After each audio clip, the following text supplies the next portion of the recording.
Greetings to you, Crocodile Army. I hope you're feeling gay today. You know, happy, jovial, full of mirth, and so on.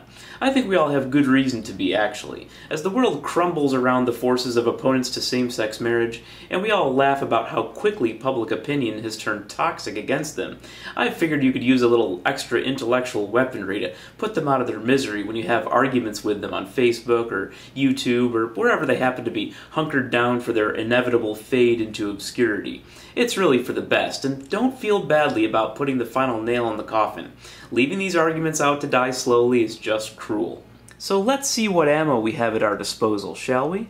Most people don't want to look at themselves as superior to anyone else. Even people who are clearly projecting that, or who are saying that someone else is inferior, will try to reject that label. If you want to cut right to the heart of an argument with someone who's against same-sex marriage on religious grounds, which is what nearly all objectors are using, then cut right to the chase. And ask them, do you believe that those like you who prefer opposite-sex relationships are morally superior to two people loving each other in same-sex relationships?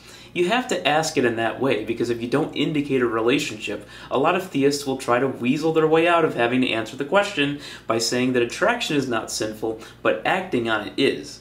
It is generally an uncomfortable position, being confronted with their own superiority complex, so hammer on that for a little while. If they say it's not their idea, but it's their deity telling them to do it, don't let them transfer responsibility for bestowing misery on their fellow humans. I like to ask them why their all-powerful deity needs them to do their dirty work. You can also talk about the consequences and who any of it harms. There are no significant economic considerations, so you won't run into much of that. You'll find people who don't want the government involved in marriage at all, mostly libertarians, but there won't be much to argue about there, since they're usually okay with it as a concept. It's very difficult for opponents to find any harm outside of their religious framework, so when you challenge them to do it, they'll grasp for a couple things. First, they may tell you that it will lead to polygamy, bestiality, and pedophilia because, you know, anything goes. This is an argument popularized by well-known mental midget Bill O'Reilly. You can point out the number of states and countries where same-sex marriage is legal, and that none of them have slid down that slippery slope. The other thing they will name as a harm is that it somehow hurts the adopted children of these couples. Won't someone think of the children? They may say that kids will be picked on for having two moms or two dads. Basically, they're saying that bigots like them might have children who will bully these kids because their parents will tell them that they are morally inferior. It's essentially saying that they don't want these kids to be adopted by gay parents because the world is a cruel place, and they should know because they're trying to make sure it stays that way. You can point out that it doesn't take any special license to have children, and they don't need to be married to do this.